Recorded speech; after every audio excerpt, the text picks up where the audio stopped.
con el asesinato del mariscal Sucre, el 4 de junio de 1830, en la montaña de Berruecos, la patria inaugura el triste periplo de los magnicidios. Y después de Córdoba y Sucre, vino el asesinato de Arboleda, y después el de Uribe Uribe, y después el de Gaitán, y el de Luis Carlos Galán, y el de Álvaro Gómez Hurtado, los magnicidios. Otra tragedia en la historia de la patria, que queremos que la conozcan las nuevas generaciones en los libros de la historia, pero que jamás la tenga que vivir el pueblo de nuestra patria. Y vienen las revoluciones educativas. Fracasan las de Santander y Bolívar porque las interrumpen los enfrentamientos entre ellos, las guerras, el exilio, la revolución de los supremos. Surge una estirpe muy importante de antioqueños, don Mariano Ospina Rodríguez. Don Mariano asume la presidencia y al poco tiempo la inestabilidad de la época lo derrota y llegamos a la Constitución de 1863 en Río Negro. La Constitución más libertaria de que tengamos historia en el continente. Una Constitución llamada a colmar todas las aspiraciones, pero que se frustró, no obstante que produjo excelentes mandatarios como Murillo Toro, Santos Acosta, el fundador de la Universidad Nacional, el que puso los pilotes de la Universidad Nacional que antecedieron la obra magistral de Alfonso López Pumarejo, la obra de Aquileo Parra. Sin embargo, entre 1863 y 1886 hubo 30 guerras civiles que acabaron con la esperanza de la Constitución de Río Negro.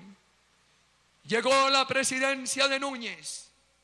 Había sido elegido presidente del estado de Bolívar como una reacción del espíritu caribeño contra el desorden y la violencia, y eso lo impulsó a la presidencia de la República. La restauración moral no fue un capricho, la restauración moral fue un mandato popular para evitar que se desintegrara la República en los caminos de la anarquía y el desorden. Antioquia había participado en todas esas guerras.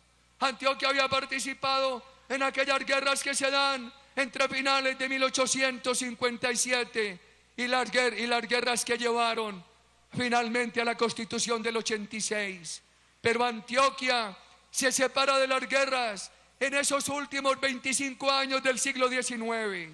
He encontrado en la historia de Colombia dos separaciones de guerras que se deben resaltar: aquella de Antioquia a finales del siglo XIX y la del Caribe, que se separó de la violencia política entre los años 1940 y 1957, cuando se pactó el Frente Nacional.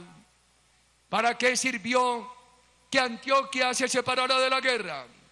Sirvió para que con la conducción del doctor Berrío, gobernador ejemplar, gran antecesor suyo y mío, y doctor Juan Gómez, para que el doctor Berrío, con la misión alemana, diseñara la primera y más profunda revolución educativa de esta comarca. A finales de los años 1800, el 20% de los obreros de Colombia en otras regiones eran analfabetas, pero gracias a la revolución educativa de Antioquia, en esta comarca, en esa época, el 80% de los obreros industriales lograron llegar fueron alfabetas. Un gran logro, un logro muy importante en la época. Y surgió el capital social. La magnífica tesis doctoral de Patricia Londoño Vega nos cuenta cómo a partir de ese momento y hasta los años 1960 florece el capital social en Antioquia. Se traduce en los hospitales, en las casas de beneficencia, se traduce en las escuelas, se traduce en los colegios religiosos. Cuenta el anecdotario de la historia que de aquella montaña de Santa Elena, cubierta esta tarde por la lluvia, bajaba todos los días a Medellín don Alejandro Echavarría a vigilar la obra de construcción del hospital de San Vicente de Paúl, mientras su señora se defendía de una enfermedad en el clima más fresco de Santa Elena. Unos años muy bellos, aquellos que se dieron entre la decisión de Antioquia de separarse de las guerras civiles y los años en que empezó la pesadilla del narcotráfico. Unos años de construcción de solidaridad, unos años de profundización de ese sentido igualitarista que une a los habitantes de esta comarca, unos años de florecimiento de la epopeya social y económica de Antioquia. Y siguieron las guerras.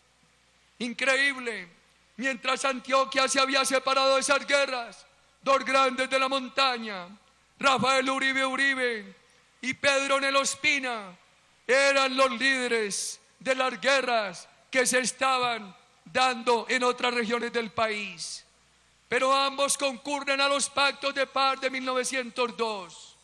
Esos pactos que se dieron por un país desangrado.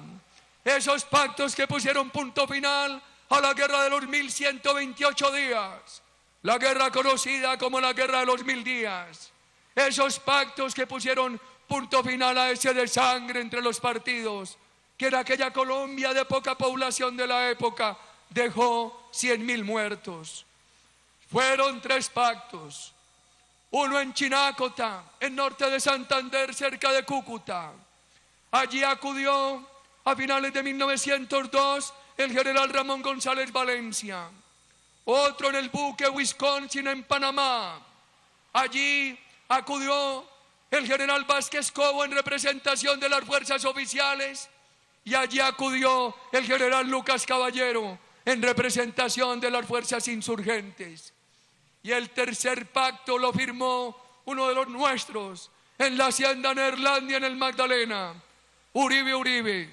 Dijo bellamente que se hacía la paz no porque había convicción de paz, sino porque la nación estaba destruida, porque ya no quedaba nada por qué pelearse. En hermosas frases dejó una sentencia para el futuro. Dijo: nuestros padres y nosotros mismos nos equivocamos al pensar que hacíamos patria con los fusiles destructores de la violencia. El país entero está por reconstruir. La única manera de hacer patria es con las herramientas fecundas del trabajo. Se abrazaron nuestros compatriotas. Uribe Uribe ayudó sin vacilación en ese gran gobierno de la reconstrucción y del orden, de las obras públicas que dirigió el general Rafael Reyes. Uribe Uribe ayudó en el gobierno de un gran coterráneo, de una cabeza de una estirpe que honra Antioquia, de Carlos R. Restrepo. Y meses antes de su sacrificio, en un gesto para contribuir a la conciliación nacional, sufragó en nombre de los liberales por el candidato conservador de la época, el doctor José Vicente Concha. Dicen los analistas de la historia que eso creó furias y resentimientos que motivaron a los sicarios al sacrificio de Uribe Uribe en aquel octubre de 1914. No obstante, esos episodios se vivieron en Colombia unos años de relativa paz. La Universidad Nacional había tenido un antecedente en el general Santos Acosta, uno de los presidentes de los bienios. Y finalmente, esa administración provisoria de López Pumarejo convierte en realidad la Universidad Nacional de Colombia. No solamente nació la Universidad Nacional de